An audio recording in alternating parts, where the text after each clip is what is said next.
Suami menyadari kalau tukang sol sepatu itu wajahnya mirip aku. Ternyata ia adalah adikku yang 20 tahun terpisah karena ini. Halo Bunda, apa kabar Bunda semuanya? Sebelum masuk ke ceritanya, jangan lupa subscribe terlebih dahulu ya. Hari itu, langit mendung, angin menggigit kulit, dan langit kota seperti menyimpan rahasia yang sudah lama terpendam.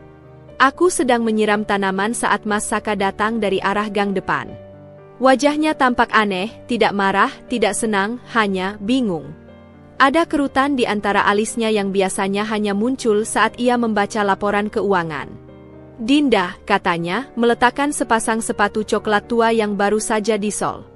Ia menatapku lama, seakan-akan ragu untuk mengucapkan sesuatu. Tukang sol sepatu di ujung jalan, wajahnya mirip sekali denganmu. Aku tertawa, ringan, mencoba mencairkan suasana yang mendadak tegang. Maksud Mas, aku mirip tukang sol sepatu? Godaku sambil mengangkat sebelah alis. Tapi tawa itu menggantung. Tak ada balasan dari Mas Saka selain lirikan dalam yang mengandung sesuatu yang tak bisa kujelaskan, campuran rasa percaya, ragu, dan takut. Tapi saat ia berlalu ke kamar, meninggalkanku bersama pikiran-pikiran yang belum sempat kutata, ada sesuatu di dalam diriku yang bergolak. Bukan karena ucapannya yang aneh, tapi karena satu nama yang sudah lama kusembunyikan di ruang terdalam hatiku, nama yang selalu kuucapkan dalam doa, meski dengan air mata yang tak terlihat, Anam. Adikku. Yang hilang 20 tahun lalu di pasar, saat usianya baru 5. Terlalu kecil untuk mengingat jalan pulang, terlalu polos untuk menyadari bahwa dunia ini tidak selalu baik. Polisi tak menemukan jejak. Selebaran-selebaran yang kutempel bersama ibu di tiang-tiang listrik hanya menguning dan hilang diterpa hujan. Sejak saat itu, hidup kami tak pernah sama. Aku mencoba melanjutkan hidup. Menikah, pindah kota. Tapi rasa bersalah itu tak pernah benar-benar pergi. Hari demi hari, aku selalu bertanya-tanya, di mana kau sekarang, Anam? Masihkah kau hidup? Apakah kau mengingat aku, kakakmu? Dan sekarang, hanya karena sepatu yang disol, semua kenangan itu menguak seperti luka lama yang belum sembuh benar. Wajah tukang sol itu mirip denganku? Atau mungkin mirip seseorang dari masa lalu yang masih menyimpan wajah kecil di benakku? Anam yang suka tertawa sambil mengejar ayam di halaman belakang, yang senyum lebarnya selalu membuat ibu ikut tertawa meski hari-hari sedang sulit. Aku mencoba menepisnya. Mungkin hanya kebetulan. Dunia ini besar, tapi juga penuh wajah yang serupa. Tapi malam itu, ketika aku berdiri di depan cermin, memperhatikan bayanganku, mataku berkaca-kaca. Di balik refleksi itu, aku seakan melihat wajah seorang anak laki-laki, sekarang mungkin sudah dewasa, yang bertahun-tahun hilang dari pelukanku. Aku tahu, hatiku tahu, ini bukan sekadar kemiripan. Ini adalah panggilan. Dan sejak saat itu, aku tak bisa tidur dengan tenang. Aku harus tahu siapa tukang sol itu. Aku harus melihat wajahnya sendiri. Karena mungkin, hanya mungkin, sepatu itu tak sekadar rusak karena waktu. Mungkin mereka dikirim oleh takdir untuk mempertemukan dua wajah yang sudah terlalu lama berpisah. Pagi-pagi sekali aku sudah berdiri di depan kamar, menatap Mas Saka yang masih sibuk mengancingkan kemejanya. Antar aku ke tukang sol itu, kataku tanpa basa-basi. Ia menoleh, bingung. Dinda, serius? Itu cuma... Aku harus lihat sendiri, potongku. Ada ketegasan dalam suaraku, yang bahkan membuat Mas Saka diam beberapa detik sebelum akhirnya mengangguk. Mobil kami melaju pelan menyusuri jalanan sempit kampung itu. Udara pagi belum sempat tercemar oleh lalu lalang kendaraan, tapi dadaku terasa berat. Nafasku pendek-pendek. Di luar, sinar matahari menyusup dari celah-celah pepohonan, memantul di kaca jendela. Tapi dunia di dalam mobil kami terasa murung, seperti ada yang akan pecah. Ketika kami berhenti di ujung gang kecil itu, aku langsung tahu tempat yang dimaksud. Sebuah lapak sederhana berdiri di bawah pohon beringin tua. Meja kayu reyot, beberapa alat sol tergantung di sisi kanopi plastik, dan seorang pria, berusia sekitar akhir 20-an, sedang membungkuk, menekuni sepatu yang hendak diperbaiki. Saat aku melihat wajahnya, jantungku seolah mendadak berhenti berdetak. Itu dia. Aku tidak bisa bergerak. Kakiku seakan tertancap di tanah. Pandanganku tak bisa berpaling dari sosok itu, dari garis rahang yang mengingatkanku pada ayah, dari mata yang, ya Tuhan, mata itu. Sama seperti milikku. Sama seperti mata ibu. Tidak mungkin ini hanya kebetulan. Anam? Bisikku nyaris tanpa suara. Tapi dia mendongak seperti mendengar. Matanya bertemu mataku. Dan untuk sejenak, waktu seakan berhenti. Ada sesuatu di sorot matanya. Sebuah getaran yang tak bisa diucapkan. Tapi secepat itu pula ia memudar, berganti dengan kebingungan. Maaf, Bu. Bisa dibantu? Tanyanya sopan. Suaranya dalam, tapi tenang. Tak ada nada kenal. Tak ada getar emosi. Hanya nada seorang pedagang biasa yang terbiasa menghadapi pelanggan. Anam, kamu gak kenal aku? Tanyaku dengan suara yang mulai bergetar. Dia mengerutkan dahi, menggeleng. Ibu siapa ya? Karena saya juga nggak punya saudara, Bu. Dan di saat itu, seluruh dunia seakan roboh di kepalaku. Hati yang sejak semalam berharap, kini hancur berkeping. Aku ingin berteriak, ingin memeluknya, ingin berkata, kamu adikku. Kamu Anam. Tapi bagaimana jika aku salah? Bagaimana jika ini hanya wajah serupa? Atau lebih buruk, bagaimana jika dia memang Anam, tapi sudah terlalu rusak oleh masa lalu hingga tak lagi mengenal siapa dirinya? Aku menunduk, menahan air mata yang hampir tumpah, lalu berbalik tanpa sepatah kata. Mas Saka mengikuti langkahku. Kami masuk ke mobil, dan ketika pintu tertutup, aku menangis sejadi-jadinya. Bukan karena harapan yang pupus, tapi karena naluriku berkata bahwa itu benar-benar dia. Dan lebih menyakitkan lagi, dia tidak mengenaliku. Sejak pertemuan itu, aku seperti kehilangan keseimbangan. Tubuhku hadir di rumah, tapi jiwaku masih tertinggal di bawah pohon beringin tua, di lapak kecil itu, bersama pria yang mungkin adalah adikku. Hari-hari berlalu dengan langkah yang gontai. Bahkan senyum Mas Saka tak sanggup menghangatkan pagi-pagiku yang beku. Setiap kali menutup mata, wajah itu muncul lagi, mata yang asing tapi sangat kukenal. Mas Saka mencoba menghiburku, meski aku tahu dia sendiri bingung harus berkata apa.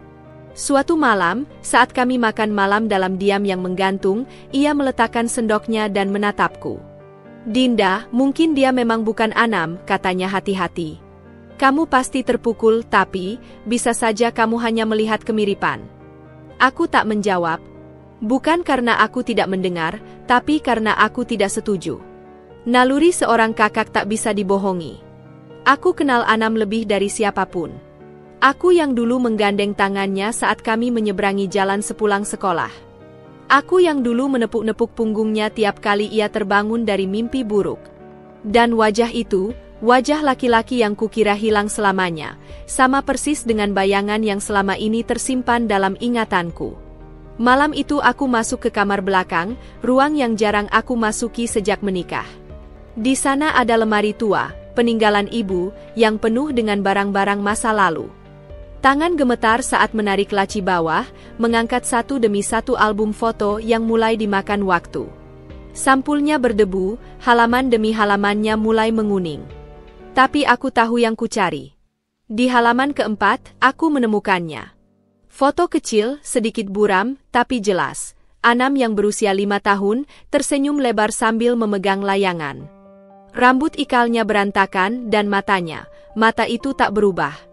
Itu mata yang kulihat kemarin saat dia menatapku dengan bingung. Aku terduduk di lantai, memeluk album itu sambil menangis. Kamu di mana selama ini, Dik? Kenangan yang selama ini kukubur rapat mulai mengalir deras. Teringat saat terakhir aku melihatnya, di pasar, tengah hari, saat ibu sibuk membeli sayur dan aku diminta menjaganya. Dia merengek ingin beli permen dan aku lengah. Saat aku menoleh, dia sudah tak ada. Seluruh pasar kami kelilingi. Namanya kami teriakan hingga suara kami habis. Tapi Anam tidak pernah kembali. Dan sekarang, 20 tahun kemudian, aku menatap mata itu lagi. Tapi ia tak mengenalku. Entah karena waktu telah menghapus ingatannya, atau karena seseorang menghapusnya dengan sengaja. Aku menatap foto itu sekali lagi, menggenggamnya kuat-kuat. Bukan hanya karena aku yakin, tapi karena aku tidak sanggup menyerah. Aku telah kehilangan adikku sekali. Aku tak akan membiarkan dunia merenggutnya dariku lagi, tanpa perlawanan. Keesokan harinya, aku kembali ke lapak itu. Kali ini aku tak hanya membawa keberanian, tapi juga bukti, foto lama yang sudah kuletakkan dalam amplop coklat kecil, dijaga seperti harta karun yang rapuh. Saat mobil berhenti di ujung jalan, hatiku berdetak lebih kencang dari kemarin. Ada rasa takut yang aneh, seperti akan menghadapi sesuatu yang lebih besar dari sekadar pertemuan antara kakak dan adik. Lapaknya masih di sana. Sama seperti kemarin. Tapi kali ini dia duduk termenung, tidak mengerjakan sepatu apapun. Matanya kosong menatap tanah, seperti sedang memikirkan sesuatu yang berat. Aku berjalan pelan mendekatinya, dan saat ia menoleh, aku melihat lagi mata itu. Mata yang menyimpan dunia yang ingin aku gali. Aku menarik napas dalam-dalam, lalu mengeluarkan foto dari amplop. "Lihat ini," kataku, menyerahkan gambar itu ke tangannya. Ia menerimanya ragu-ragu, lalu menatapnya cukup lama. Untuk sesaat, hanya suara dedaunan yang terdengar. Wajahnya berubah. Bola matanya membesar sedikit, mulutnya terbuka sepersekian detik, ekspresi yang tidak mungkin dipalsukan. Dia mengenali sesuatu dalam gambar itu. Aku melihatnya. Dia tahu. Tapi sebelum aku bisa berkata lebih banyak, sesuatu berubah. Sorot matanya yang tadi hangat, tiba-tiba tertutup kabut. Jemarinya mulai gemetar. Dia berdiri mendadak, seperti ingin menjauh dariku. Ini bukan saya," katanya kaku. "Anam, jangan panggil saya begitu." Teriaknya, suara yang tiba-tiba melengking membuatku terdiam. Ia melangkah mundur, tubuhnya tegang seperti hewan kecil yang merasa terancam. "Jangan dekati saya lagi. Pergi." Aku tercekat. Tidak siap dengan reaksi sekeras itu. Aku berusaha mendekat, tapi dia menepis tanganku. Tatapannya ketakutan, panik, seperti ada kenangan buruk yang mendadak menyerbu dan membuatnya tersesat. "Saya nggak kenal ibu, saya bukan siapa-siapa," bisiknya, sebelum ia lari masuk ke gang kecil di samping warung, menghilang di antara kerumunan dan suara sepeda motor. Aku berdiri terpaku. Foto itu terjatuh di tanah, terinjak ujung sandal seseorang yang lewat. Aku memungutnya dengan tangan gemetar. Dadaku sesak. Bukan karena penolakan, tapi karena jelas sekali, dia mengenali foto itu. Matanya berbicara lebih banyak dari mulutnya. Tapi kenapa dia takut? Siapa yang membuatnya seperti ini? Mas Saka menyusulku, menggenggam bahuku pelan. Aku tak sanggup berkata apa-apa. Rasanya seperti menggenggam benang kusut yang nyaris bisa terurai, tapi kemudian ditarik paksa, makin jauh dari tangan. Ada yang disembunyikan. Bukan hanya tentang siapa dia, tapi juga apa yang telah terjadi padanya selama 20 tahun ini. Dan aku bersumpah, mulai hari itu, aku akan mencari tahu. Karena di balik ingatan yang kabur itu, tersembunyi sebuah kebenaran yang selama ini dijaga mati-matian oleh seseorang. Setelah kejadian itu, aku lebih banyak diam. Aku masih menyimpan foto yang sempat diinjak, sekarang sudah ada bekas noda tanah dan sedikit sobek di pinggirannya. Tapi sobeknya foto itu seolah mencerminkan perasaanku, robek, tapi tetap bertahan. Aku tahu aku tidak boleh menyerah, tapi aku juga sadar bahwa aku tak bisa berjalan sendiri. Dan mungkin untuk pertama kalinya sejak kami menikah, Mas Saka benar-benar melihat luka yang telah lama ku pendam. Suatu malam, tanpa berkata banyak, Mas Saka menutup laptop kerjanya dan mengganti baju santai dengan jaket. "Aku mau cari tahu soal dia," katanya singkat. Aku hanya bisa mengangguk. Takut berharap, tapi juga takut kehilangan kesempatan. Ia mencium keningku sebelum pergi. "Aku akan hati-hati," janjinya. Beberapa jam kemudian, ia kembali dengan mata lelah, tapi sorotnya penuh rasa ingin tahu. Aku tanya-tanya ke beberapa orang sekitar lapak itu, katanya sambil duduk di pinggir ranjang. Ternyata dia dikenal dengan nama Rian. Orang-orang bilang dia pendiam, tapi baik. Selalu sopan, nggak pernah bikin masalah. Tapi ada satu hal yang bikin aku merinding, Din. Aku menoleh padanya, napasku tertahan. Dia tinggal sama seorang pria tua di sebuah rumah kecil dekat rel kereta. Bukan rumah sebenarnya, lebih kayak gudang yang disulap jadi tempat tinggal. Warga sekitar bilang pria tua itu keras, suka membentak, kadang memukul kalau Rian telat pulang atau nggak nurut. Aku menelan ludah. Pria tua itu siapa? Namanya Pak Joko. Nggak banyak yang tahu asal-usulnya. Datang tiba-tiba belasan tahun lalu, bawa anak kecil. Katanya anak pungut, katanya lagi ketemu di terminal. Tapi nggak ada yang pernah benar-benar lihat kedekatan mereka kayak ayah dan anak. Anak pungut. Terminal. Anam hilang di pasar, 20 tahun lalu. Tak perlu menjadi detektif untuk mulai melihat benang merahnya. Mas Saka melanjutkan dengan suara rendah, seperti takut seseorang mendengar, ada satu penjual bakso yang sempat bilang, waktu Rian kecil, dia sering nangis malam-malam, nyebut nama Dinda dalam tidurnya. Tapi lama-lama berhenti. Katanya, Pak Joko dulu pernah bentak keras anak itu karena kebanyakan ngomong soal keluarga lamanya. Jantungku seperti berhenti sejenak. Nama itu, namaku, keluar dari mulut anak yang dulu mereka sebut Rian. Apalagi yang lebih meyakinkan dari itu? Aku menatap Mas Saka, mata kami bertemu. Untuk pertama kalinya, kurasakan bahwa pencarianku bukan lagi perjuangan pribadi. Ini kini menjadi misi kami. Dan di saat itulah aku tahu bahwa di balik semua luka dan misteri, aku tidak sendiri. Ada yang aneh dengan pria bernama Pak Joko itu. Sesuatu yang lebih dari sekadar keras atau pelit. Instingku bilang, dia tahu. Dia menyimpan sesuatu yang seharusnya milikku sejak lama.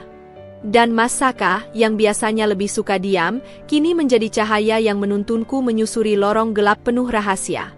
Aku nggak akan berhenti, Din, katanya malam itu. Kita akan cari tahu siapa dia sebenarnya. Dan kalau dia benar-benar adikmu, kita akan bawa dia pulang. Sudah 2 malam aku tidak bisa tidur. Suara Mas Saka yang bercerita tentang pria tua bernama Pak Joko terus terngiang di kepalaku. Rumah dekat rel, suara bentakan, bahkan kabar bahwa dia pernah melarang Rian, yang aku yakin adalah Anam, menyebut namaku. Ada yang tak masuk akal. Jika Pak Joko benar hanya pria asing yang menemukan seorang anak hilang, kenapa dia harus melarang anak itu mengenang masa lalunya? Apa yang ia takutkan? Pagi itu, aku menelusuri kotak kenangan ibu yang tersimpan di lemari kayu tua. Ibu memang sudah lama tiada, tapi ia pernah meninggalkan beberapa dokumen dan potongan kliping lama yang belum pernah benar-benar kubaca. Di antara berkas-berkas itu, aku menemukan sesuatu yang membuat tanganku membeku. Sebuah foto tua, sudah menguning, dengan tulisan ballpoint di belakangnya, Joko, pertemuan terakhir, 1999. Wajah pria di foto itu. Tuhan, itu wajah yang mirip sekali dengan Pak Joko yang digambarkan oleh warga sekitar. Wajah yang pernah kulihat samar-samar di pernikahan Paman Budi, bertahun-tahun lalu. Pria yang katanya dulu rekan kerja ayahku sebelum semuanya berubah. Aku duduk di lantai, napas tercekat.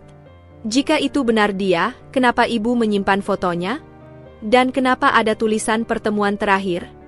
Apa yang terjadi pada tahun 1999, tahun yang sama ketika Anam menghilang? Saat Mas Saka pulang malam itu, aku langsung menunjukkan foto tersebut. Ia memeriksanya dengan teliti. Ini benar-benar Pak Joko? Tanyanya serius. Aku mengangguk. Lalu untuk pertama kalinya, suaraku pecah, apa mungkin, dia bukan hanya pria yang menculik Anam? Apa mungkin, dia punya hubungan dengan keluargaku?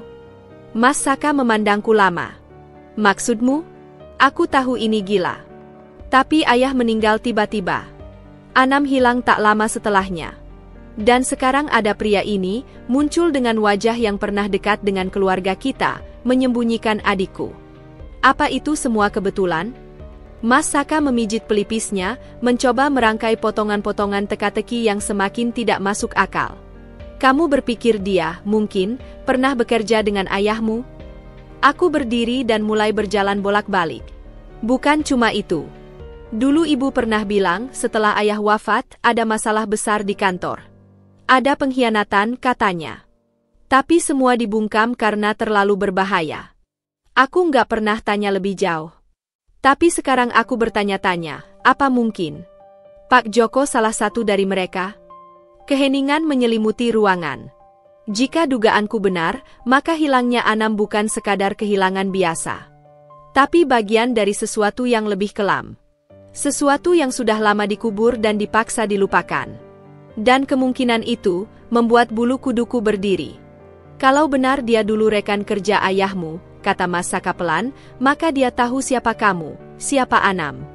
Dan itu berarti sejak awal ini bukan kebetulan. Dan saat itulah aku sadar, apa yang kami hadapi bukan sekadar pencarian seorang adik yang hilang. Ini adalah penggalian luka lama yang melibatkan keluarga, pengkhianatan, dan mungkin motif yang lebih gelap dari yang pernah kubayangkan. Sudah hampir seminggu aku dan Mas Saka membicarakan hal-hal yang tak pernah terbayang akan kami ungkap. Tentang pria misterius bernama Pak Joko, tentang foto tua, tentang kemungkinan bahwa keluargaku dulu menjadi korban pengkhianatan yang melibatkan lebih dari sekadar bisnis. Dan semakin jauh kami menyelam, semakin kusadari bahwa kebenaran ini menyakitkan. Tapi aku tidak menyangka bahwa luka masa lalu itu juga akan membuka luka baru di dalam keluarga yang kuanggap tempatku berlindung.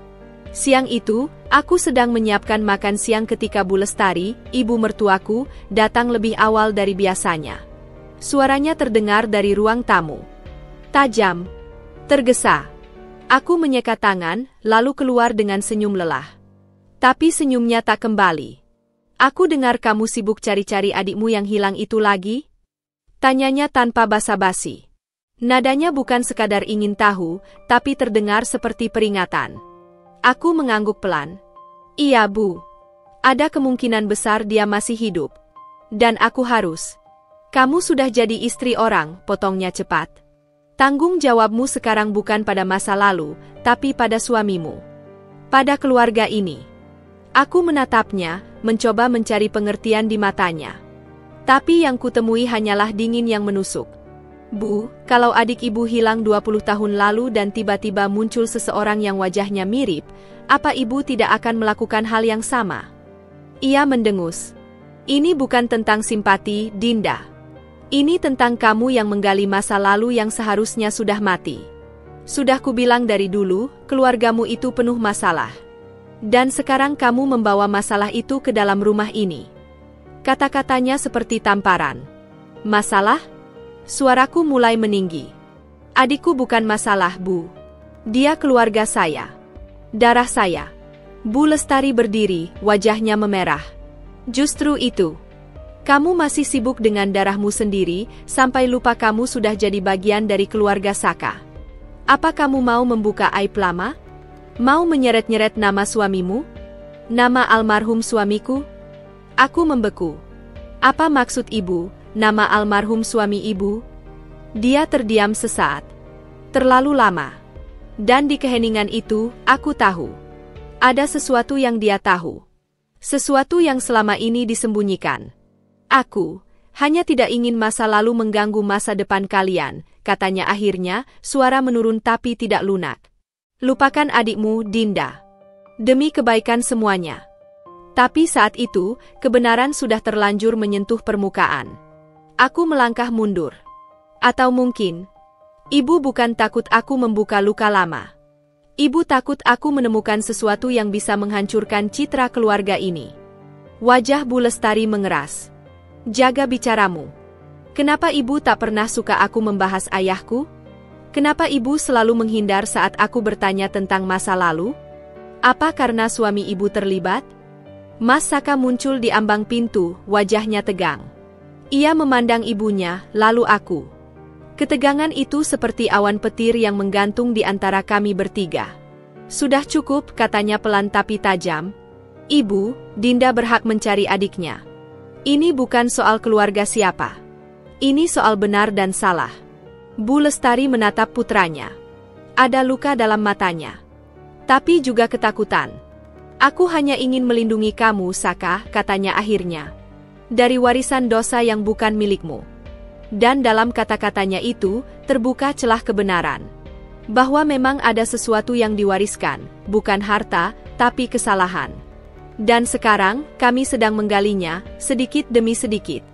Pagi itu, aku datang lebih awal dari biasanya. Matahari belum tinggi, udara masih dingin. Langkahku cepat menuju lapak kecil di ujung jalan, seperti ada sesuatu dalam dadaku yang menuntut jawaban hari ini juga. Tapi yang kutemui membuat jantungku serasa ditarik ke dasar bumi. Lapaknya kosong. Tak ada suara ketukan palu, tak ada aroma lem sepatu yang khas, bahkan bangku kecil tempat dia biasa duduk pun terbalik.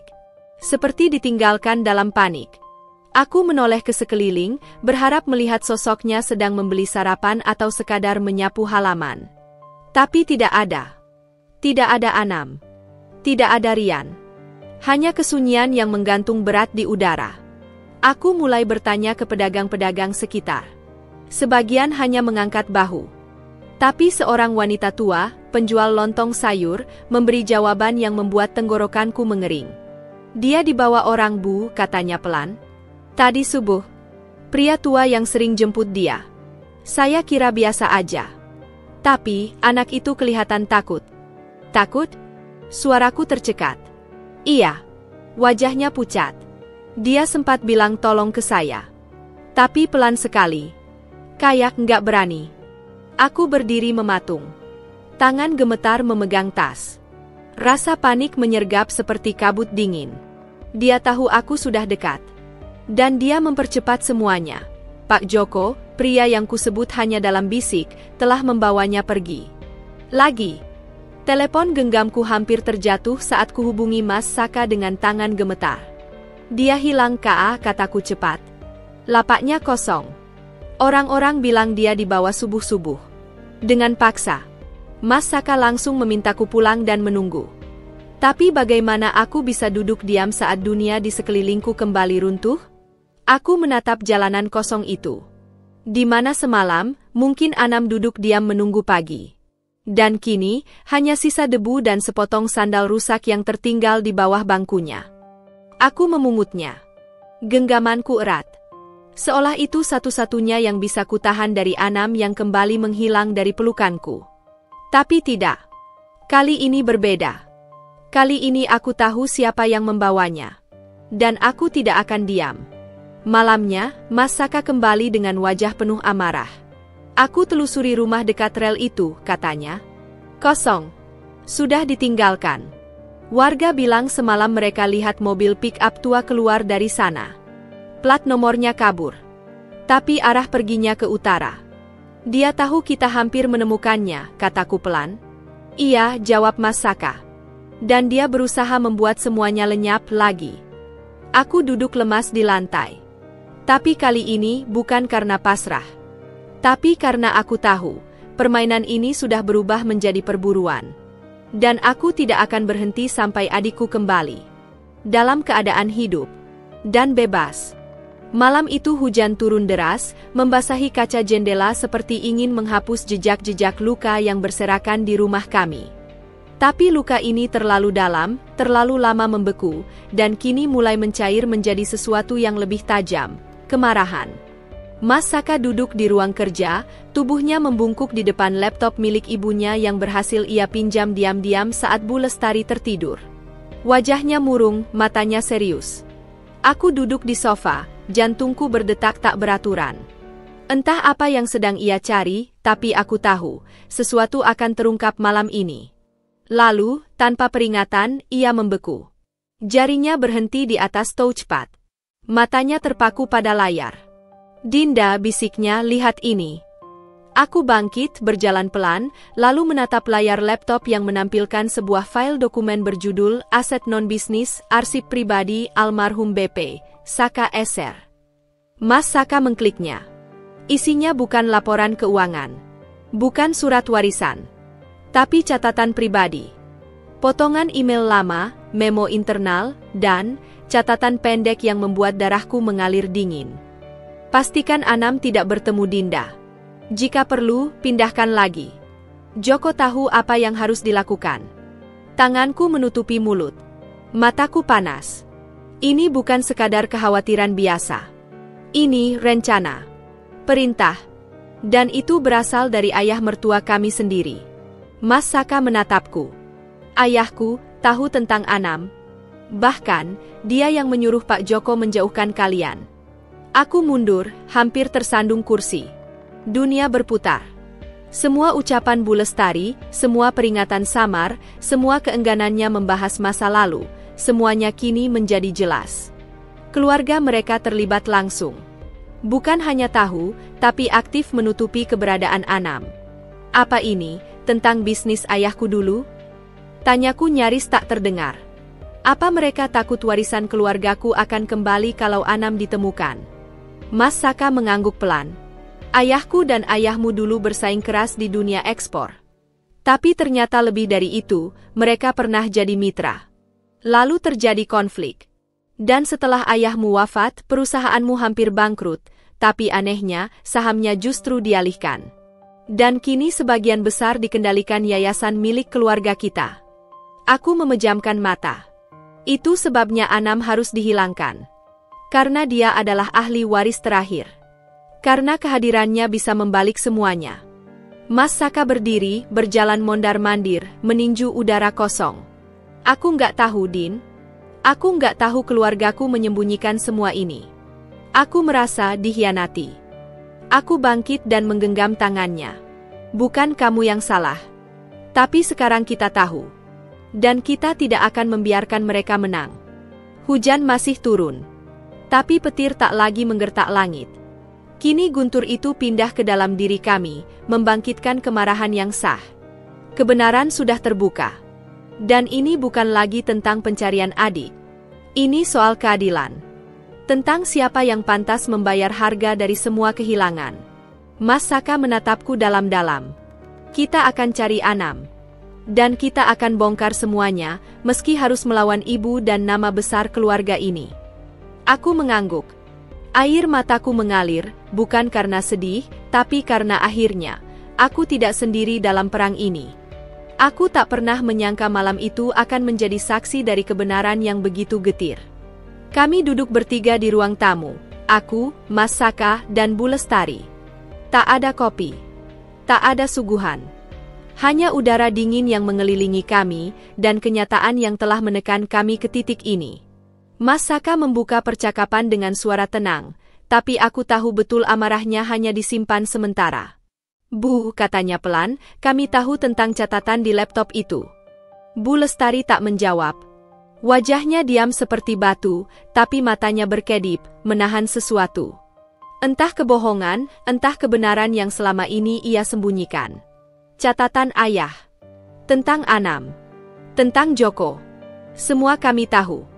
Suasana mendadak seperti tersedot ke dalam ruang hampa. Suara detik jam terdengar seperti palu pengadilan yang memukul meja. Akhirnya, Bu Lestari bersuara, tapi bukan membela diri. Ayahmu tidak ingin semuanya jadi begini, katanya. Suaranya goyah. Dia hanya terlalu takut kehilangan segalanya. Aku menatapnya tajam. Kehilangan apa, Bu? Reputasi? Bisnis? Harga diri? Semua itu layak dibayar dengan memisahkan anak kecil dari keluarganya. Bu Lestari menunduk. Waktu itu, kami tahu ayahmu meninggal dalam kondisi tidak wajar. Ada desas-desus dia akan memindahkan aset besar ke nama Anam. Dia masih kecil, tapi nama itu sudah dicatat di notaris. Kami panik. Mataku membelalak. Jadi benar. Mereka mengambil Anam agar warisan itu tidak pernah jatuh ke tangan kami. Bu Lestari mengangguk pelan. Kami menyuruh Joko untuk mengamankan anak itu. Agar dia tak pernah muncul lagi, tak pernah menuntut haknya. Seiring waktu, kami mengira dia sudah tidak mengingat apa-apa. Dan kamu terlalu sibuk kuliah, lalu menikah, kami pikir kamu pun melupakan semuanya. Air mataku mulai jatuh. Bukan karena pengakuannya, tapi karena cara dia mengatakannya, seolah semua itu hanya keputusan bisnis. Seolah tidak ada nyawa anak kecil yang hancur. Mas Saka berdiri, menahan emosi. Bu, itu penculikan. Itu kejahatan. Dan ibu menutupinya selama ini. Aku tidak pernah setuju, bisik Bu Lestari. Tapi ayahmu, dia keras. Dia bilang kalau Dinda sampai menemukan adiknya, maka semua yang kita bangun akan jatuh. Dan aku takut.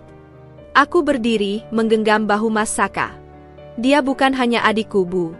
Dia manusia. Dia punya masa kecil yang dirampas.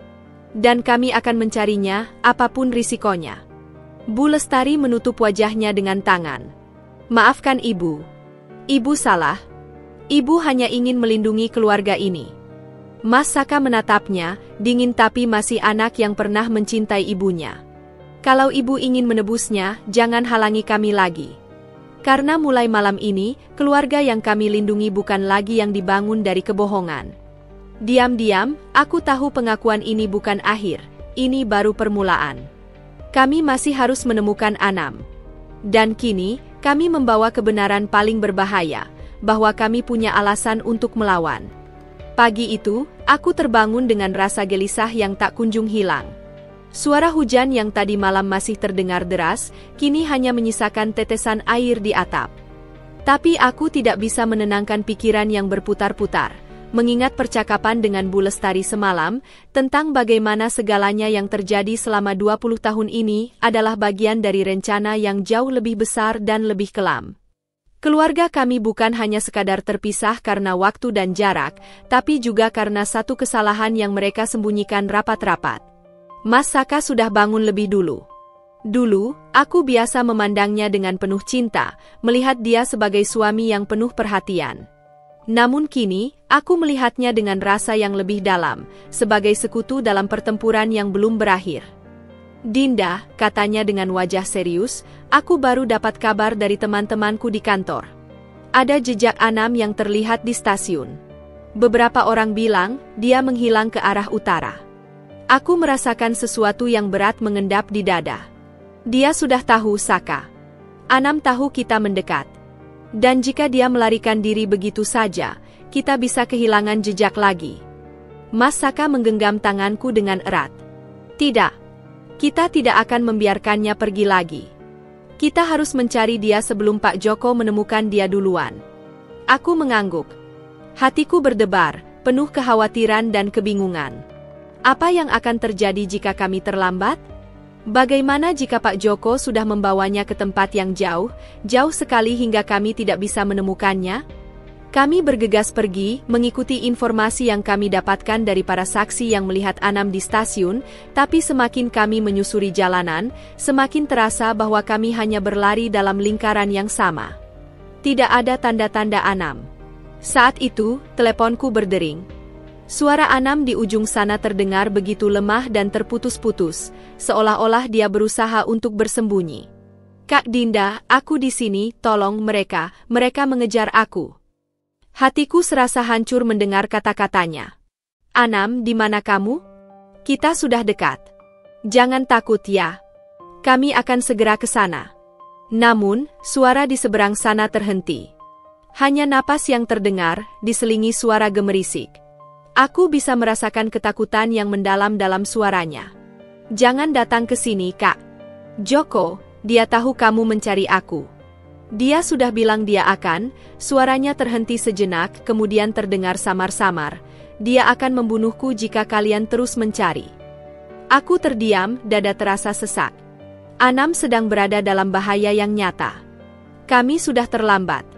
Sudah terlalu lama kami membiarkan semuanya terlupakan, dan kini Anam harus membayar harga yang terlalu mahal. Aku akan datang, Anam. Bertahanlah. Jangan percaya pada siapapun selain kami. Kataku, suara bergetar.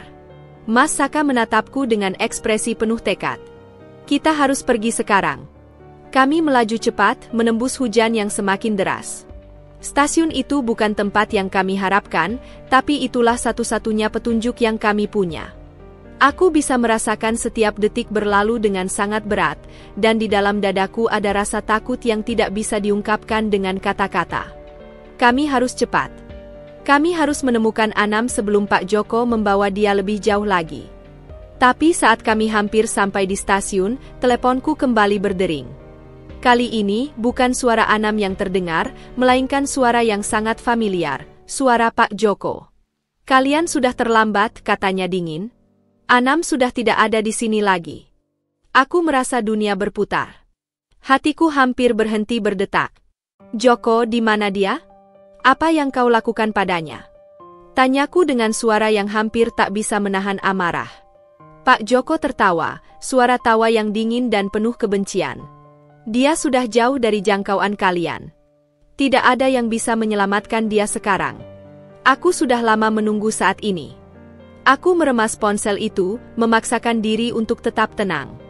Kau tidak akan menang, Joko. Kami akan menemukan Anam. Namun, sebelum aku bisa mengatakan apapun lagi, sambungan terputus. Aku menatap Mas Saka dengan penuh keteguhan. Kita harus menemukan dia. Kita tidak bisa berhenti sekarang. Kami bergegas ke arah yang ditunjukkan, namun setiap langkah kami terasa semakin sia-sia. Apakah Anam benar-benar sudah jauh? Ataukah ini hanya trik untuk menjerat kami lebih dalam ke dalam permainan mereka? Namun aku tahu satu hal pasti, kami tidak akan mundur. Kali ini, keluarga Saka harus membayar harga yang setimpal dengan apa yang telah mereka sembunyikan selama ini. Dan aku tidak akan berhenti sampai Anam kembali ke pelukanku. Suasana di luar semakin gelap, seolah langit ikut menyesali semua yang telah terjadi. Aku merasa seperti berada di tengah badai, terombang-ambing antara harapan dan ketakutan. Setiap detik yang berlalu semakin membuatku merasakan betapa dekatnya kami dengan kehilangan. Pak Joko, dengan ancaman dan kebenciannya, kini menjadi bayang-bayang yang terus mengikuti kami. Dia tahu kami akan datang, dan dia tahu cara untuk membuat kami terpojok. Kami telah tiba di sebuah desa kecil di luar kota, tempat yang semalam disebut oleh saksi sebagai lokasi terakhir yang dilihatnya. Namun, di sini, tak ada siapapun yang bisa memberikan jawaban pasti. Semua rumah tampak sepi. Hanya ada suara angin yang berdesir di antara pepohonan, dan di kejauhan, cahaya samar dari lampu jalan yang bergetar. Dinda, hati-hati, bisik Mas Saka, menarikku lebih dekat. Jangan terlalu percaya pada siapapun di sini. Pak Joko bisa saja menempatkan orang-orangnya di sekitar. Aku hanya mengangguk, meskipun rasa takut itu tetap menggelayuti. Ada sesuatu yang terasa salah di dalam diriku. Tidak hanya karena Anam yang mungkin dalam bahaya, tetapi juga karena aku merasa terjebak dalam sesuatu yang lebih besar dari apa yang pernah kubayangkan. Kami berjalan dengan langkah cepat, berusaha menghindari keramaian dan tetap waspada. Setiap sudut yang kami lewati tampak penuh dengan potensi ancaman. Namun, meskipun hati kami penuh kekhawatiran, kami tidak bisa berhenti. Tiba-tiba, suara langkah kaki terdengar dari belakang. Aku menoleh, terkejut saat melihat seorang pria berjalan cepat menuju kami. Wajahnya tak asing, Pak Joko. Senyumnya tipis, dingin, dan penuh perhitungan. Ada rasa kepuasan di matanya yang membuat darahku mendidih. Kalian masih belum paham ya? Katanya, sambil berhenti di depan kami. Anam sudah pergi jauh dari kalian. Sudah terlalu lama dia bersembunyi. Dan sekarang dia takkan kembali lagi. Mas Saka melangkah maju dengan penuh keberanian, meskipun aku tahu amarahnya hampir meledak. Kau tidak berhak mengancam keluarga kami, Joko. Lepaskan dia sekarang juga. Pak Joko tertawa keras, suaranya seperti tawa orang yang telah memenangkan pertempuran. Kalian berpikir kalian bisa menghentikan semuanya? Setelah apa yang kalian lakukan pada keluarga ini? Semua yang kita bangun, semuanya, terancam hancur hanya karena seorang anak kecil yang bahkan tidak tahu apa-apa tentang dunia ini. Aku melangkah maju, menatapnya tajam. Anam bukan hanya anak kecil, Joko. Dia adalah bagian dari keluarga kami, dan dia punya hak untuk hidup tenang, jauh dari permainan kotormu. Pak Joko mendekat, jarak kami hanya beberapa langkah saja. Wajahnya kini serius, dan ketegangan semakin terasa di udara. Kalian tak akan menang. Kalian tahu kan, Dinda, keluarga kalian dulu, bukan hanya bersaing dalam bisnis. Ada banyak hal yang tersembunyi di balik semua ini. Kalian pikir ayahmu bisa begitu saja meninggalkan warisan tanpa masalah? Aku di sini hanya untuk memastikan semuanya tetap berjalan lancar. Tanpa gangguan. Aku menahan napas, tidak bisa mempercayai apa yang baru saja dia katakan. Jadi, ini bukan hanya tentang Anam? Ini tentang warisan? Tentang apa yang telah terjadi antara ayahku dan keluarga Saka? Kami telah terperangkap dalam permainan yang jauh lebih besar daripada yang kami kira. Mas Saka menarik tanganku, mencegahku untuk mendekat lebih jauh. Kau tidak akan menang, Joko. Kami akan terus melawan, sampai kami menemukan kebenaran. Pak Joko tersenyum sinis. Lawan? Bagaimana kalian bisa melawan seseorang yang sudah memegang semua kartu? Kami sudah mengatur semuanya dengan rapi dan kalian hanya anak-anak yang berusaha bermain dalam dunia orang dewasa. Sekujur tubuhku terasa lemas, namun rasa marah dan takut itu kini berubah menjadi tekad. Aku tidak bisa membiarkan Pak Joko begitu saja mendominasi hidup kami. Tidak, setelah apa yang telah kami lewati. Anam, adikku yang sudah hilang begitu lama, tak bisa dibiarkan begitu saja jatuh ke tangan orang seperti dia. Joko, kau boleh mengancam kami, kataku dengan suara gemetar namun penuh tekad. Tapi kami tidak akan berhenti. Kebenaran akan keluar, dan kau tidak akan bisa menahannya selamanya. Senyum Pak Joko perlahan memudar, menggantikan ekspresinya dengan tatapan yang lebih tajam. Kau benar, Dinda. Kebenaran akan keluar. Tapi apakah kalian siap menghadapi konsekuensinya? Sebelum aku bisa merespon, sebuah mobil berhenti di dekat kami, dan seorang pria bertubuh besar keluar. Wajahnya tampak garang dengan tatapan yang penuh ancaman. Joko, pria itu berkata dengan suara berat, waktunya sudah habis. Kami harus bergerak. Pak Joko mengangguk pelan, lalu menatap kami dengan tatapan penuh kebencian. Ini belum berakhir, Dinda. Dan jangan pikir kau akan menemukan Anam begitu saja. Dengan itu, Pak Joko berbalik dan berjalan cepat menuju mobil, diikuti oleh pria besar tadi. Mobil itu melaju meninggalkan kami, sementara tubuhku masih terasa kaku. Mas Saka meraih tanganku, matanya penuh kekhawatiran. Dinda, kita harus bergerak cepat. Kita harus menemukan Anam sebelum mereka memindahkannya lagi. Aku mengangguk, merasa perasaan cemas ini semakin menyesakkan. Apa yang akan terjadi jika mereka sudah terlalu jauh? Apa yang akan terjadi jika kami terlambat lagi? Kami tak punya banyak waktu. Pak Joko kini bukan hanya ancaman fisik, tapi dia juga membawa rahasia gelap tentang keluarga kami yang belum terungkap. Dan kini, kami harus menanggung beban ini, mencari adikku, melawan masa lalu, dan berhadapan dengan kenyataan pahit yang telah lama disembunyikan. Kami kembali ke rumah dengan kepala yang penuh dengan pertanyaan dan perasaan yang semakin terombang-ambing. Tidak ada lagi ketenangan. Tidak ada lagi rasa aman. Kami berada di ujung jurang, dan kami tidak tahu apakah kami bisa memanjat kembali ke atas, atau jika kami akan terjatuh lebih dalam. Mas Saka masih diam, matanya menatap kosong ke depan. Aku tahu dia tidak hanya marah pada Pak Joko, tapi juga pada ibunya. Ibu Lestari. Keluarga yang dulu dia hormati kini menjadi sumber dari segala kebohongan dan penderitaan yang mereka hadapi. Semua ini tidak hanya merusak hidupku, tapi juga hidupnya.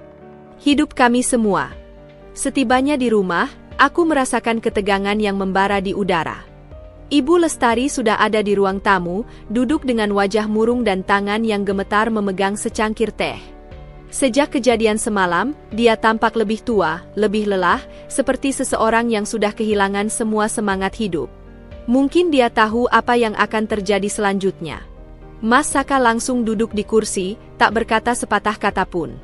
Aku bisa merasakan kemarahan yang bergejolak di dalam dirinya. Mungkin, dia ingin meluapkan semuanya, ingin bertanya langsung kepada ibunya, kenapa semua ini harus terjadi, kenapa mereka harus menutup-nutupi kebenaran begitu lama. Tapi kali ini, dia tidak bisa melakukannya. Tidak di hadapanku. Tidak di hadapan ibu yang telah melahirkannya. Aku mengambil langkah pertama, mencoba memecah keheningan. Bu, kataku dengan suara yang lebih tenang daripada yang kurasakan, kami sudah tahu segalanya. Kami tahu tentang Anam. Kami tahu bahwa Pak Joko dan kalian semua terlibat dalam penculikan itu. Ibu Lestari menundukkan kepala, seolah-olah dia tidak mampu menghadapi tatapan kami. Dinda Saka. Suaranya penuh penyesalan. Ibu sudah mencoba untuk melupakan semuanya.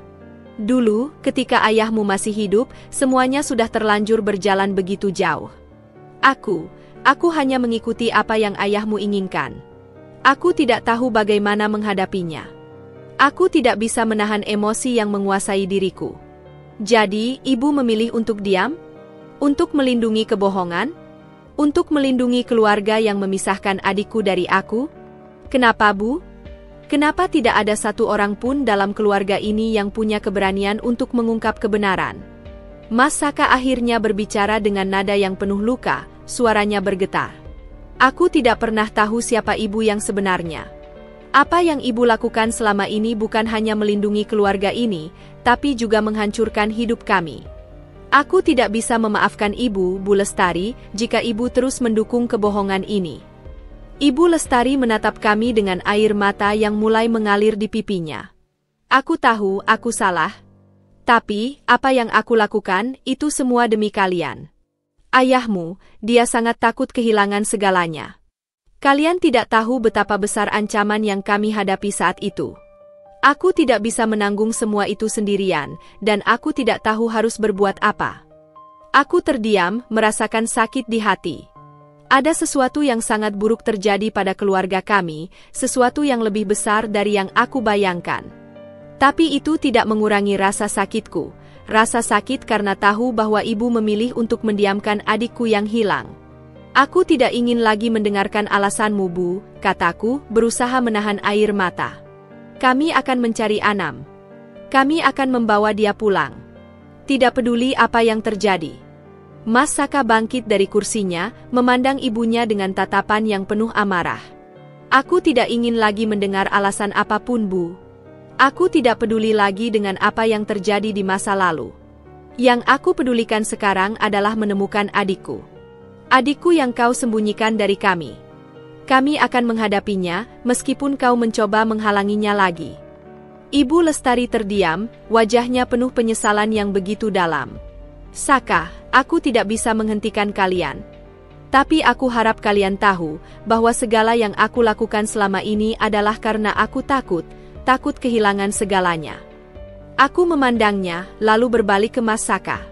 Aku bisa melihat dalam matanya bahwa meskipun kemarahan membakar hatinya, dia masih menyayangi ibunya. Tapi kini, dia tahu satu hal yang pasti, kebenaran harus diungkapkan, dan tidak ada lagi ruang untuk kebohongan. Mas Saka menghela napas panjang. Ibu, kami sudah cukup dengan kebohongan ini. Kalau ibu tidak bisa membantu kami, maka kami akan melakukannya sendiri. Kami akan menemukan Anam. Aku merasa rasa sakit itu semakin menusuk. Aku tahu, setelah pertemuan ini, tidak ada lagi yang akan sama. Semua yang kami percaya tentang keluarga ini, semua yang kami anggap benar, kini telah hancur. Tetapi di sisi lain, aku merasakan ada semacam beban yang terangkat. Kami tidak akan lagi terikat pada masa lalu. Kami tidak akan lagi terperangkap dalam bayang-bayang orang yang sudah lama meninggal. Kami akan mencari Anam. Kami akan menghadapi setiap rintangan. Dan kali ini, tidak ada yang akan menghalangi kami. Kehidupan kami seperti berputar di jalan yang tak terduga. Setiap langkah terasa semakin berat, semakin penuh dengan beban yang harus kami pikul. Tapi, meskipun kami telah melewati begitu banyak rintangan, aku tidak pernah merasa sekuat ini sebelumnya. Kami sudah terlalu jauh untuk mundur.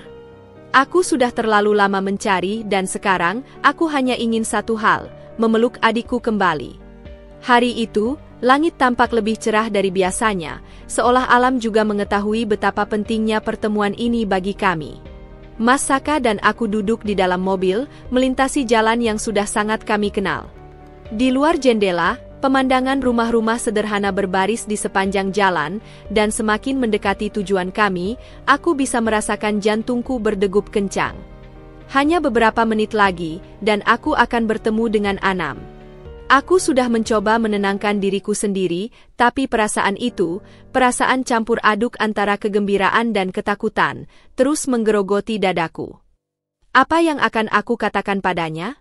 Apakah dia akan mengingatku? Setelah begitu banyak waktu yang hilang, apakah dia masih merasa terhubung denganku?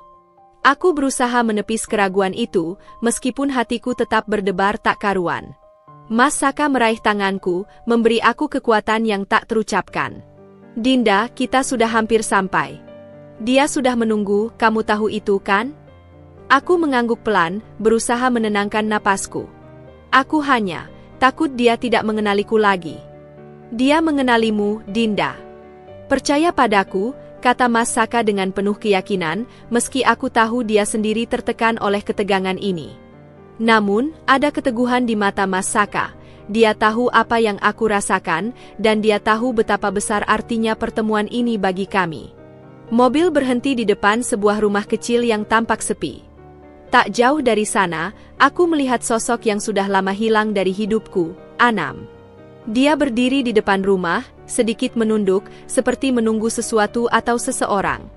Wajahnya tampak berubah, lebih dewasa, lebih keras oleh waktu dan pengalaman, tapi aku bisa melihat dalam tatapannya bahwa itu adalah dia. Itu adalah adikku. Aku tidak bisa menahan diri. Tanpa berpikir panjang, aku membuka pintu mobil dan berlari menuju Anam. Semua yang ada dalam pikiranku hanyalah satu hal, mendekatkan diriku padanya, memeluknya erat, menghapus jarak yang terjalin selama 20 tahun. Setiap langkah terasa seperti 100 langkah menuju rumah, menuju keluarga yang telah lama hilang. Anam terkejut melihatku berlari ke arahnya. Matanya membesar, seolah tak percaya. Aku bisa melihat kebingungannya, namun di balik itu, ada kilau harapan yang mulai muncul. Aku tiba di depannya, dan tanpa berkata sepatah kata pun, aku menariknya ke dalam pelukanku. Anam, ini aku, Kak Dinda. Ini aku, kataku dengan suara yang hampir pecah. Anam terdiam sejenak, tubuhnya kaku di pelukanku. Aku bisa merasakan napasnya yang tersendat-sendat, dan tubuhnya bergetar. Beberapa detik kemudian, dia mulai memelukku kembali, dengan tangan yang gemetar, seolah dia takut ini hanya mimpi. Kami berpelukan lama, dan aku bisa merasakan air mata mengalir di pipiku, membasahi wajahku, dan bercampur dengan air mata Anam yang jatuh tanpa bisa dia tahan lagi. Maafkan aku, Kak, aku benar-benar takut, bisiknya pelan. Aku tidak bisa berkata apa-apa selain memeluknya lebih erat lagi. Tidak ada yang perlu dimaafkan, Anam. Kau tidak perlu takut lagi. Aku di sini untukmu. Kami di sini untukmu. Akhirnya, setelah beberapa saat, kami melepaskan pelukan itu. Anam menatapku dengan mata yang masih penuh air mata, dan meskipun wajahnya dipenuhi kesedihan, ada juga senyum kecil yang mulai muncul. Senyum yang lama hilang, senyum yang telah lama terpendam di dalam dirinya. Kenapa kau mencariku, kah? Aku sudah lama menyerah, katanya, suaranya penuh dengan keputusasaan yang begitu lama terkubur. Aku tidak pernah berhenti mencari, Anam. Aku tidak pernah menyerah. Kau adalah bagian dari keluarga kami.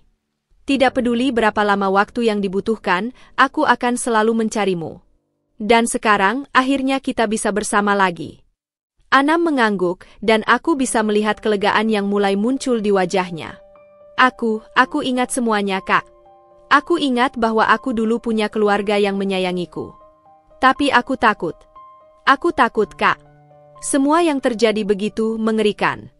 Aku tahu, meskipun kami akhirnya bertemu, ada luka yang mendalam dalam diri Anam. Luka yang tidak bisa sembuh hanya dengan pelukan atau kata-kata. Tapi, aku percaya, kami akan menghadapinya bersama. Kami akan memulihkan apa yang hilang, seiring berjalannya waktu. Mas Saka berdiri di belakangku, matanya juga basah. Dia tidak bisa menahan air matanya, meskipun dia berusaha terlihat tegar. Anam, kita tidak akan membiarkanmu pergi lagi. Kita akan melindungimu. Kamu tidak sendirian lagi. Anam menatap Mas Saka, dan meskipun dia belum sepenuhnya bisa menerima semua yang telah terjadi, dia mengangguk pelan. Terima kasih sudah mencariku. Kami bertiga berdiri di sana, di bawah langit yang mulai gelap, namun terasa begitu terang di hati kami. Kami telah melalui begitu banyak rintangan, begitu banyak perpisahan, dan akhirnya, setelah 20 tahun, kami kembali utuh. Meskipun kami masih harus menghadapi banyak hal, kami tahu satu hal, kini, kami tidak lagi sendiri. Kami memiliki satu sama lain. Hari-hari setelah pertemuan dengan Anam berjalan lebih tenang, meskipun bayang-bayang masa lalu kami masih menyelimuti kehidupan kami. Setelah 20 tahun terpisah, kami mulai menyusun kembali potongan-potongan yang hilang dalam hidup kami. Kami harus belajar mengenal satu sama lain lagi, beradaptasi dengan kenyataan baru yang perlahan-lahan kami bangun. Namun, ada satu hal yang tak bisa lagi ditunda, tindakan yang harus diambil Mas Saka. Mas Saka tidak bisa menahan dirinya lagi. Setiap kali aku melihatnya, ada kerut di dahinya dan di matanya, aku bisa melihat kebingungan, kekecewaan, dan rasa sakit. Aku tahu, dia bertarung dengan dirinya sendiri. Mas Saka, meskipun dia sangat mencintaiku dan Anam, kini terjebak dalam dilema besar. Di satu sisi, dia mencintai keluarganya, terutama ibunya, Bu Lestari. Namun di sisi lain, dia tahu bahwa kebenaran yang selama ini disembunyikan harus diungkap, tidak peduli berapa banyak yang akan hancur karenanya. Hari itu, Mas Saka memintaku untuk bicara di ruang tamu, jauh dari gangguan apapun. Aku bisa merasakan ketegangan yang ada di antara kami. Waktu sudah berjalan begitu cepat, tapi Mas Saka masih terdiam, matanya menatap kosong ke lantai. Apa yang akan kita lakukan selanjutnya? Tanyaku dengan suara lembut, berusaha memecah keheningan yang tebal. Mas Saka menarik napas panjang, matanya terpejam sejenak, seolah mencoba menenangkan pikirannya yang bergejolak. Dinda, katanya pelan, aku sudah memikirkannya sepanjang malam. Tentang ibu, tentang apa yang terjadi, dan tentang apa yang kita harus lakukan. Aku tidak bisa terus hidup dalam kebohongan ini. Aku tidak bisa terus melihat kamu, atau Anam, terluka karena apa yang ibu lakukan.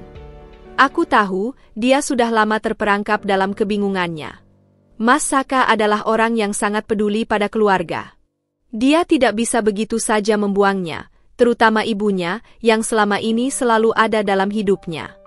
Tapi dia juga tahu bahwa kebenaran lebih penting daripada melindungi kebohongan yang sudah terlanjur menjadi beban. Apa maksudmu, Mas? Tanyaku, mencoba memahami apa yang ada dalam pikirannya. Aku harus memilih, Dinda. Aku harus memilih antara ibu dan kamu, antara keluarga yang selama ini aku kenal, dan kebenaran yang tidak bisa lagi kubiarkan tersembunyi, jawab Mas Saka, suaranya hampir terdengar patah. Aku sudah tahu, bahwa kebenaran yang selama ini disembunyikan ibu akan menghancurkan semua yang kita punya. Dan aku tidak bisa lagi membiarkan hal itu merusak hidup kita lebih jauh. Aku harus memilihmu, Dinda. Aku harus memilih Anam. Aku harus memilih kebenaran. Aku terdiam, tercengang oleh keputusan besar yang baru saja dia ungkapkan. Ada begitu banyak hal yang harus kami hadapi, perasaan Mas Saka terhadap ibunya, perasaan kami terhadap keluarga, dan kenyataan bahwa kebenaran yang kami kejar akan menghancurkan banyak hal yang kami anggap tak tergoyahkan. Mas Saka melanjutkan, matanya berkaca-kaca. Aku tahu ini bukan keputusan yang mudah, dan aku tahu ibu akan sangat terluka. Tapi aku tidak bisa terus hidup dalam ketakutan, terus menyembunyikan kebenaran ini. Kami sudah cukup menderita, Dinda. Kita sudah cukup terluka. Ibu harus tahu apa yang sebenarnya terjadi. Aku bisa merasakan betapa berat keputusan ini bagi Mas Saka. Menyalahkan ibunya adalah hal yang tak pernah dia bayangkan sebelumnya, apalagi mengungkapkan rahasia yang sudah lama terkubur. Tetapi, aku tahu, ini adalah langkah yang benar. Ibu Lestari harus menghadapi kenyataan, dan kami harus mulai membangun hidup baru tanpa bayang-bayang kebohongan. Aku mendukungmu, Mas, kataku, meraih tangannya dengan penuh keyakinan. Aku tahu ini berat, tapi ini yang terbaik. Untuk kita dan untuk Anam. Mas Saka menatapku dengan mata yang penuh rasa terima kasih, dan aku bisa melihat kelegaan yang samar di wajahnya. Mungkin dia sudah merasa terperangkap dalam kebingungannya, tapi kini dia tahu dia tidak sendirian. Kami akan menghadapinya bersama. Beberapa hari kemudian, Mas Saka memutuskan untuk menemui ibunya. Kami tahu, pertemuan itu akan mengubah segalanya. Mas Saka tidak ingin menunda lagi, tidak ada waktu untuk mundur. Kami harus melakukan ini, dan kami harus melakukannya dengan hati yang terbuka, meskipun hati kami penuh dengan kecemasan. Di ruang tamu rumah Bu Lestari, suasana tegang menyelimuti kami. Bu Lestari duduk di kursi, matanya tampak lelah, dan bibirnya terkatup rapat. Aku bisa melihat, dia tahu sesuatu yang buruk akan terjadi, tapi dia tidak tahu pasti apa yang akan Mas Saka katakan. Aku tidak bisa lagi diam, Bu, kata Mas Saka dengan tegas, meskipun suaranya bergetar. Aku tidak bisa lagi membiarkan keluarga kita dihancurkan oleh kebohongan ini. Aku tahu, ibu yang selama ini aku cintai dan hormati, terlibat dalam menyembunyikan Anam. Dan aku harus mengungkapkan kebenaran ini, tidak peduli apa yang akan terjadi. Ibu Lestari terdiam, wajahnya pucat. Aku bisa melihat dia berusaha menahan tangis, seolah-olah dia sudah siap untuk menerima kenyataan pahit ini. Saka, kata Bu Lestari dengan suara serak. Ibu tidak tahu lagi bagaimana harus menjelaskan semuanya. Tapi itu tidak penting, Bu, Mas Saka berkata, tatapannya tegas. Yang penting adalah kita harus berhenti hidup dalam kebohongan. Ibu harus menghadapinya. Kata-kata itu menghantam Bu Lestari dengan keras. Aku bisa melihat bagaimana dia terisak, seperti merasakan beratnya beban yang selama ini dipikulnya. Tetapi di sisi lain, aku juga tahu bahwa meskipun dia merasa sakit, kebenaran adalah jalan untuk penyembuhan. Kami semua diam, terjebak dalam perasaan yang begitu dalam.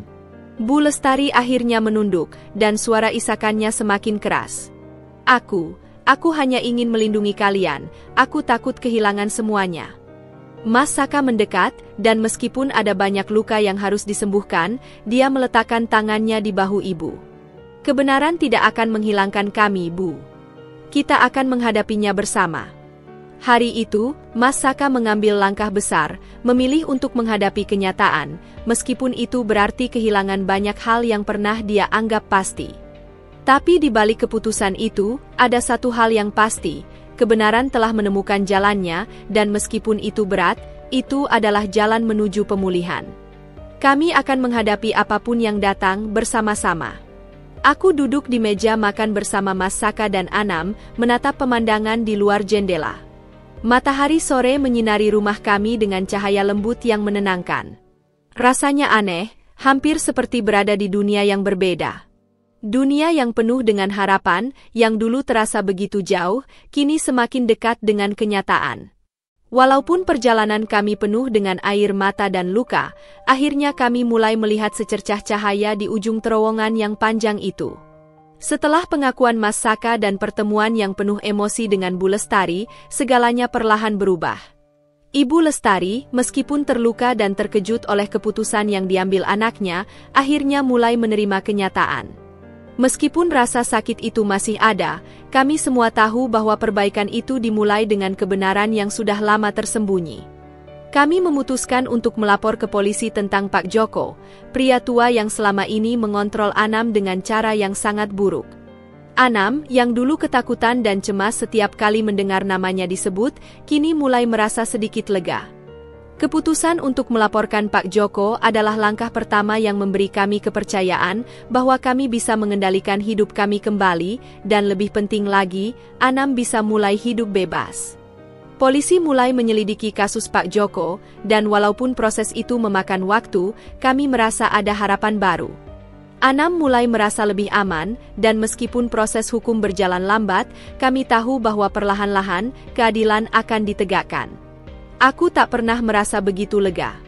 Kehilangan yang kami rasakan selama bertahun-tahun akhirnya mulai bisa kami sembuhkan sedikit demi sedikit. Namun, kami juga tahu bahwa ini adalah awal dari perjalanan panjang.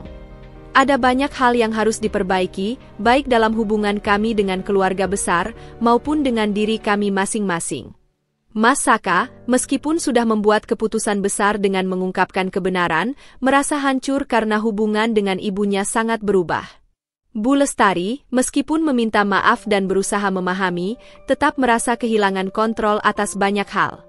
Kami semua tahu, pemulihan tidak bisa terjadi secepat itu. Sementara itu, Anam yang semula sangat tertutup dan penuh ketakutan mulai membuka diri. Dia mulai bekerja bersama Mas Saka di bengkel sepatu miliknya, dan meskipun awalnya canggung, kami mulai melihat perubahan dalam diri Anam. Dia mulai tertawa lagi, berbicara lebih banyak, dan secara perlahan mulai menyembuhkan luka-lukanya.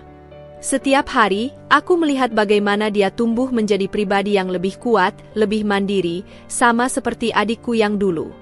Mas Saka, meskipun begitu banyak pengorbanan yang harus dia lakukan, mulai merasa lebih damai. Dia sadar, meskipun ibunya marah dan terluka, langkah yang diambilnya adalah untuk kebaikan semua orang. Dinda, aku tidak pernah merasa seperti ini sebelumnya, katanya suatu malam setelah makan malam bersama. Aku tahu, banyak yang harus diperbaiki, tapi aku merasa, ini adalah langkah yang benar. Aku meraih tangannya, merasakan keteguhan yang kembali muncul di matanya. Kamu sudah melakukan yang terbaik, Mas. Kita semua sudah. Tidak ada lagi yang bisa disesali. Yang penting, kita ada di sini sekarang bersama-sama. Mas Saka tersenyum lelah, dan aku bisa melihat ketulusan dalam senyumnya. Aku harap ibu akan memaafkan aku suatu hari nanti. Akan ada waktu untuk itu, Mas. Semua butuh waktu, jawabku, memberikan dukungan yang semampuku. Aku tahu betul bahwa untuk ibu, menerima kenyataan itu tidak mudah. Tapi, aku juga tahu bahwa ibu bisa berubah. Kami semua bisa berubah, asalkan kami mau menghadapi kenyataan dan belajar memaafkan. Hari itu, kami memutuskan untuk mengundang Bu Lestari untuk makan malam bersama di rumah. Kami ingin memberinya kesempatan untuk berbicara, meskipun kami tahu bahwa suasana akan tetap canggung. Ibu datang dengan perlahan, dan aku bisa melihat betapa berat hatinya untuk kembali ke rumah kami, setelah segala yang terjadi. Mas Saka berdiri menyambutnya dengan penuh pengertian, meskipun masih ada kekhawatiran di wajahnya. Makan malam itu berlangsung lebih tenang daripada yang kami bayangkan. Kami tidak langsung membahas hal-hal yang sulit. Kami mulai dengan hal-hal kecil, cerita tentang hari-hari kami, tentang kebiasaan-kebiasaan kecil yang selama ini terlewatkan. Anam, yang semula cemas dan ragu, mulai membuka diri dan bercerita tentang pekerjaannya di bengkel. Kami semua tertawa ketika Anam menceritakan betapa lucunya kejadian-kejadian kecil di tempat kerja. Suasana itu terasa hangat, meskipun ada banyak hal yang belum sepenuhnya diselesaikan. Kemudian, saat kami mulai berbicara lebih dalam, Bu Lestari akhirnya mengungkapkan rasa penyesalannya. Aku tahu, apa yang aku lakukan dulu sangat salah. Aku hanya ingin melindungi kalian, tapi aku melakukannya dengan cara yang salah. Aku terlalu takut kehilangan semuanya. Aku sudah terlalu lama hidup dalam kebohongan, katanya dengan suara yang dipenuhi penyesalan. Mas Saka hanya mengangguk, matanya masih dipenuhi kerisauan. Ibu, aku tidak bisa terus hidup dengan kebohongan itu. Tapi, aku tidak ingin kehilangan ibu. Kami semua ingin melanjutkan hidup kita bersama. Aku meraih tangan Mas Saka, dan kami semua diam sejenak, merasakan beratnya perasaan yang ada di ruang itu. Tapi aku tahu, langkah kecil itu, langkah untuk berbicara dan saling mengerti, adalah permulaan dari suatu perubahan besar. Kami semua mulai memahami bahwa pemulihan itu tidak mudah, tapi itu bukan hal yang mustahil. Setelah makan malam, kami semua duduk di ruang tamu, berbicara tentang masa depan. Kami tahu, meskipun ada banyak luka yang harus disembuhkan, kami bisa memulai dari sini. Kami mulai merencanakan masa depan, bukan sebagai keluarga yang terpecah, tapi sebagai keluarga yang utuh, yang telah melalui banyak cobaan dan siap menghadapi apapun yang datang. Aku ingin hidup seperti keluarga normal lagi, Dinda, kata Anam suatu malam, tatapannya penuh keyakinan. Aku ingin ada di sini bersama kalian. Aku tidak ingin lagi merasa takut. Dan aku tahu, saat itu, kami sudah melangkah ke babak baru dalam hidup kami. Babak yang lebih cerah, penuh dengan harapan baru. Keluarga kami memang pernah terpecah, tapi sekarang kami kembali utuh. Tidak ada lagi rahasia yang menyelimuti kami. Tidak ada lagi ketakutan yang menguasai kami. Kami tidak sempurna, tapi kami adalah keluarga yang siap untuk menghadapi dunia bersama. Setahun sudah berlalu sejak kami mengungkapkan semua rahasia yang tersembunyi begitu lama. Sekarang, saat aku duduk di teras rumah bersama Mas Saka dan Anam, aku merasakan sebuah kedamaian yang dulu tak pernah terbayangkan. Semua yang pernah kami lewati, air mata, kebohongan, dan penderitaan, telah membentuk kami menjadi lebih kuat. Kami mungkin tidak sempurna, tetapi kami akhirnya utuh lagi, meskipun dengan banyak luka yang telah sembuh. Pagi itu, matahari bersinar cerah, menghangatkan dunia di sekitar kami. Suasana rumah terasa begitu berbeda, lebih ringan, dan lebih penuh dengan senyum. Kami memutuskan untuk merayakan kehidupan kami yang baru, dan meskipun tak ada pesta mewah, kami tahu bahwa ini adalah momen yang sangat berarti bagi kami. Sebuah perayaan kecil, namun penuh makna. Dinda, kamu ingat tidak, betapa takutnya kita dulu untuk berbicara tentang masa lalu? Tanya Mas Saka dengan suara yang penuh haru, tatapannya menatap jauh ke depan. Aku tersenyum, mengangguk. Aku ingat. Kita selalu berusaha menghindari kenyataan. Takut akan kehilangan yang sudah kita miliki. Tapi sekarang, rasanya seperti beban itu hilang. Mas Saka meraih tanganku, menggenggamnya erat. Kita sudah melewatinya, Dinda. Semua yang terjadi di masa lalu tidak bisa diubah, tapi itu tidak akan menghalangi kita untuk berjalan ke depan. Aku merasakan kekuatan dalam setiap kata yang diucapkannya. Aku tahu, kata-kata itu bukan hanya untukku, tetapi juga untuk dirinya sendiri. Mas Saka telah berjuang begitu keras untuk mengungkapkan kebenaran dan kini, meskipun luka-luka itu masih ada, ia bisa merasa lebih bebas. Anam, yang duduk di samping kami, tersenyum malu-malu. Dia yang dulu tampak begitu rapuh dan ketakutan kini semakin percaya diri. Keputusan untuk menjalani hidup dengan cara yang benar telah membantunya menemukan kekuatan dalam dirinya sendiri. Aku tidak tahu bagaimana aku bisa hidup tanpa kalian, kata Anam pelan, suaranya lembut namun penuh rasa terima kasih. Aku tidak pernah merasa seutuh ini sebelumnya. Aku menatap Anam, matanya yang dulu penuh ketakutan kini bersinar dengan harapan. Kamu sudah memilih untuk hidup, Anam. Itu yang paling penting. Kita semua akan saling menjaga. Kami semua mengangguk, merasa begitu bersyukur atas perjalanan yang sudah kami tempuh. Kehidupan kami kini penuh dengan harapan baru, meskipun setiap langkah kami masih diwarnai oleh bayang-bayang masa lalu. Namun, kami tahu bahwa setiap hari adalah kesempatan baru untuk memperbaiki dan menjalani hidup dengan cara yang lebih baik. Aku merasa begitu bersyukur, karena meskipun kami pernah terpecah, kami akhirnya bisa kembali bersatu. Kami belajar bahwa keluarga bukan hanya tentang darah, tapi tentang siapa yang tetap ada ketika dunia terasa runtuh. Kami juga belajar bahwa kebenaran, meskipun pahit, adalah jalan menuju penyembuhan. Tahun demi tahun berlalu, dan meskipun kami masih menghadapi tantangan, kami yakin bahwa kami bisa menghadapinya bersama. Keluarga kami mungkin tidak sempurna, tetapi kami kuat, lebih kuat dari sebelumnya. Pada akhirnya, aku menyadari satu hal penting, kehidupan ini tidak pernah bisa direncanakan dengan sempurna. Tetapi dengan cinta, keberanian, dan pengorbanan, kami mampu menciptakan akhir yang baru, akhir yang penuh dengan harapan dan kebahagiaan. Kami adalah keluarga yang utuh kembali, dan itu adalah segalanya.